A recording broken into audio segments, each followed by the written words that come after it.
ആൻസ് വേൾഡിൻ്റെ പുതിയൊരു വീഡിയോയിലേക്ക് എല്ലാവർക്കും സ്വാഗതം. ഇന്ന് ഞാനൊരു അടീനിയത്തിൻ്റെ വീഡിയോ ആയിട്ടാണ് വന്നിരിക്കുന്നത്. ചെറിയൊരു വീഡിയോ ആണ് കേട്ടോ. അപ്പം ഫ്ലവറുള്ള അടീനിയെ കാണിക്കുന്നുള്ളൂ, ഫ്ലവർ ഇല്ലാത്ത പ്ലാന്റ് വേറെ ഇരിപ്പുണ്ട്. അപ്പോൾ നമുക്ക് നേരെ വീഡിയോയിലേക്ക് പോകാം. അപ്പോൾ ഇതാണ് എൻ്റെ അടീനിയം പ്ലാന്റ്.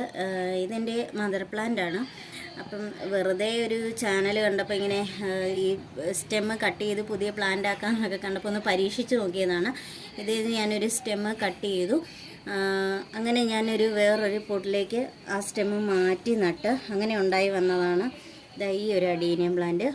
ഇതാണെങ്കിൽ ഇതിൻ്റെ ഈ ഒരു ഭാഗം ചീഞ്ഞു പോയായിരുന്നു. അപ്പോൾ ഞാൻ കട്ട് ചെയ്തിട്ട് ഫംഗിസൈഡ് സാഫ് തേച്ചതാണ് കേട്ടോ. അത് കഴിഞ്ഞ് വന്ന ചെറിയൊരു സ്റ്റെമ്മയിലാണ്, ഇവിടുന്ന് ചെറിയൊരു സ്റ്റെമ്മ് വന്നിട്ടാണ് ഇവിടെ ഫ്ലവർ ഉണ്ടായിരിക്കുന്നത്. ഒരു ഫ്ലവർ ഉണ്ടായത് കഴിഞ്ഞു പോയി. അപ്പം നല്ല ഹെൽത്തി ആയിട്ട് തന്നെ ഈ ഒരു പ്ലാന്റ് നിൽപ്പുണ്ട്.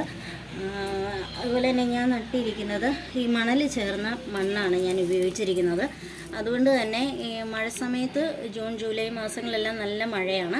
അപ്പോഴെല്ലാം ഈ അടീനിയം പ്ലാന്റ് മഴയത്താണ് നിൽക്കുന്നത്. അങ്ങനെ കോടസിന് ചീച്ചിലോ അങ്ങനെയൊന്നുമില്ല, വെള്ളം അങ്ങനെ കെട്ടി നിൽക്കാറില്ല, വാർന്നു പോകുന്നതാണ്.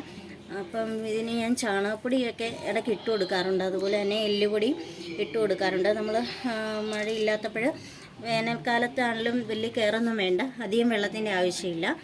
ആഴ്ചയിൽ ഒരിക്കലൊക്കെ വെള്ളമൊന്നും ഒഴിച്ചു കൊടുത്താൽ മതി. അധികം വെള്ളം ആവശ്യമില്ലാത്തൊരു പ്ലാന്റാണ്. അതുപോലെ തന്നെ ഒരുപാട് പേർക്ക് ഇതിൻ്റെ ഒരുപാട് കളക്ഷനൊക്കെ ഉണ്ട്. എൻ്റെ കയ്യിൽ അധികം കളക്ഷനൊന്നുമില്ല, കുറച്ച് പ്ലാന്റൊക്കെ ഉള്ളൂ, ഒരു 6-7 പ്ലാന്റേ ഉള്ളൂ. അപ്പോൾ ഉള്ള പ്ലാന്റിൽ ഫ്ലവർ ആയിരിക്കുന്ന ഇതാണ്. പിന്നെ വേറൊരു പ്ലാന്റാണിത്. ഇതിലാണെങ്കിൽ ഇതിൻ്റെ കളറാണെങ്കിൽ നല്ല ഡാർക്ക് കളറാണ് കേട്ടോ. ഇതിലുണ്ടായിരുന്ന പൂക്കളൊക്കെ കൊഴിഞ്ഞു പോയി. ഇതാണ് ഡാർക്ക് കളറ്, അകത്തൊരു ക്രീം കളറും ഒക്കെ ചേർന്നിട്ടുള്ളൊരു ഫ്ലവറാണ്.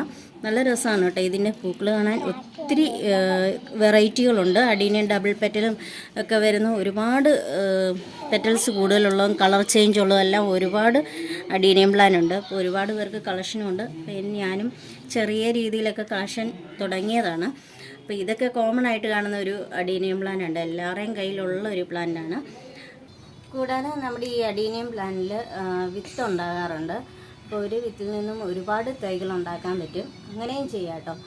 അപ്പം ഇങ്ങനെ ഈ സ്റ്റെമ്മ് മുറിച്ച് നമുക്ക് പുതിയ പ്ലാന്റ് ഉണ്ടാക്കാൻ പറ്റും, വിത്തിൽ നിന്നും പുതിയ പ്ലാന്റുകൾ ഉണ്ടാക്കാൻ പറ്റും. അപ്പോൾ ഇത്രയൊക്കെ ഉള്ളൂ നമ്മുടെ അടീനിയത്തിൻ്റെ എൻ്റെ കൊച്ചു വിശേഷങ്ങൾ. അപ്പം നിങ്ങൾക്ക് ഈ വീഡിയോ ഇഷ്ടപ്പെടുമെന്ന് ഞാൻ വിചാരിക്കുന്നു. ഇഷ്ടപ്പെട്ടെങ്കിൽ ലൈക്ക് ചെയ്യാനും നിങ്ങളുടെ അഭിപ്രായങ്ങളൊക്കെ കമൻറ്റ് ചെയ്യാനും മറക്കരുത്. പുതിയതായിട്ട് കാണുന്ന ആരെങ്കിലും ഉണ്ടെങ്കിൽ സബ്സ്ക്രൈബ് ചെയ്യാൻ മറക്കരുത്. അടുത്ത നല്ലൊരു വീഡിയോയുമായി നമുക്ക് ഉടനെ കാണാം. അതുവരെ എല്ലാവർക്കും ബൈ.